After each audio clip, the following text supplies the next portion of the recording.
my gosh, my forearm's in so much pain.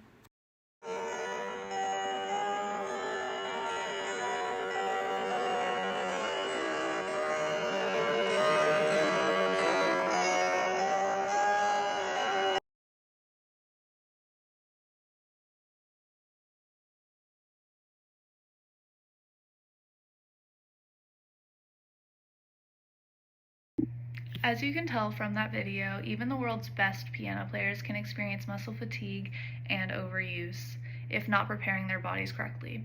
Even though it doesn't seem like strenuous activity, the repetitive nature and fast pace that goes along with piano playing can really put a stress on your body if you're not doing the proper stretches and exercises to prepare and strengthen those muscles.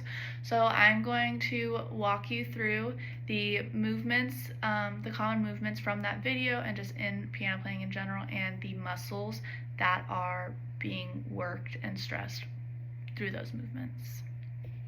Starting at the top of the kinetic chain is going to be at the shoulder joint. Every piano player is going to be experiencing slight flexion and horizontal adduction to maintain positioning over the keys and stabilize their posture.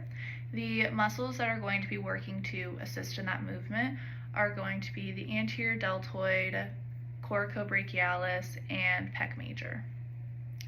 Going down the kinetic chain, we are going to go to the elbow joint, which is performing very micro adjustments of flexion and extension, just like over and over throughout the entire performance, which the muscles aiding in that are going to be biceps brachii, brachialis, and triceps brachii. Going down, we're going to the radial ulnar joint, which is doing alternating between pronation and supination to help with the transitioning between the keys. And the muscles assisting in that are going to be pronator teres, pronator quadratus, and the supinator muscle. Going down to the wrists are constantly doing very rapid flexion and extension, also with radial and ulnar deviation to maintain very precise movements over the notes and keys. The muscles that are going to be working for that are going to be flexi carpi, radialis, and ulnaris, extensor carpi, radialis, longus, and brevis, and also extensor carpi, ulnaris. Next and last at the kinetic chain is going to be the digits, which are doing very rapid and repetitive flexion and extension, abduction, and adduction. And the muscles working to assist in those movements are going to be flexor digitorum profundus and superficialis, and extensor digitorum.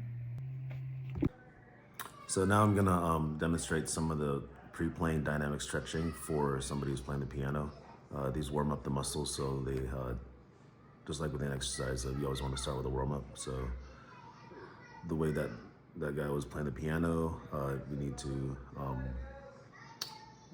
get those muscles warmed up and stretched out so you can play for a long period of time and not cramp up. So for the first one, the first muscle group that's gonna be involved is the wrist flexors. There's gonna be a wrist extension stretch. Excuse me. Your arms gonna be straight, your palms are down, and you're gonna gently pull the fingers back on the opposite hand.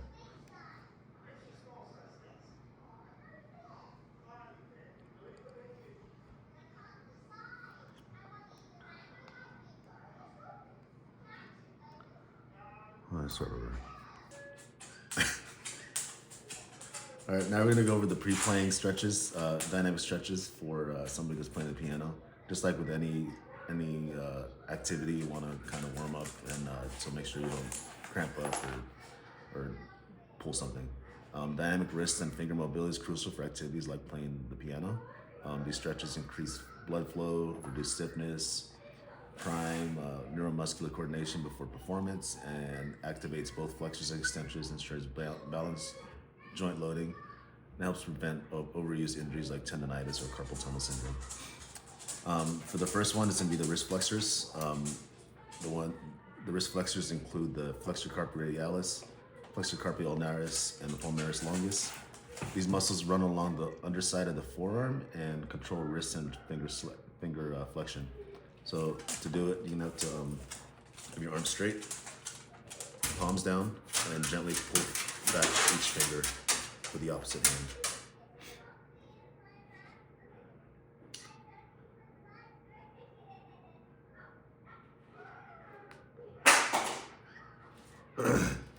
The next stretch is for your wrist extensors. They're going to be, it includes the extensor carpi radialis longus, extensor carpi ulnaris, and extensor digitorums. These are located on the top of the forearm and control wrist Mom, what are you extension. doing, Mom? Hey, Mom, what are you doing? To do this, you keep your arms straight, palms up, and gently pull the fingers downward.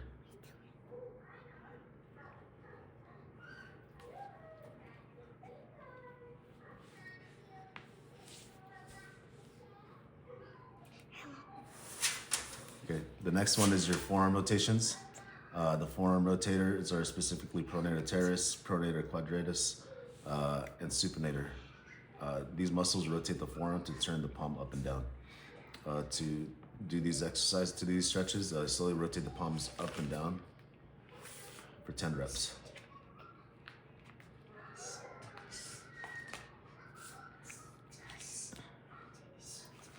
Okay. And then for the last stretch that we're gonna have is for the finger extensions. This involves the intrinsic and extrinsic finger muscles, including the lumbaricals, interossi, flexor digitorum superficialis, and extensor digitorum. These control finger spread and grip. So to do these exercises, you gotta spread your fingers wide. Then make a gentle fist repeatedly.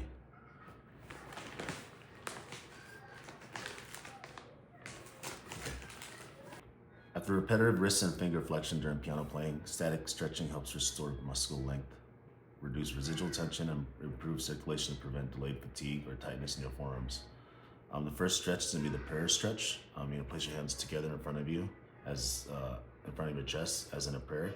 Elbows extend outward, slowly lowering your hands towards your wrists, towards your waist, and while keeping hands pressed together.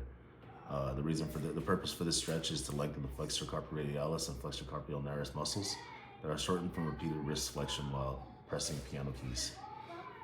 This also helps restore balance between wrist flexors and extensors, improving hand posture and preventing anterior forearm tightness. Okay, the next stretch is your extensor group stretch.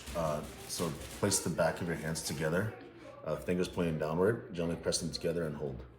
This targets the extensor carpi radialis longus, brevis, and extensor carpi ulnaris, which fatigue from stabilizing wrist extension during fast passages playing the piano.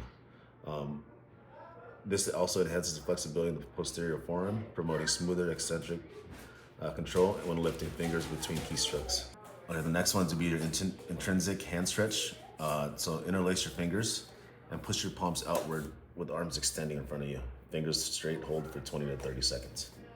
This stretches the lumbaricals, the interossi that coordinate finger flexion and abduction.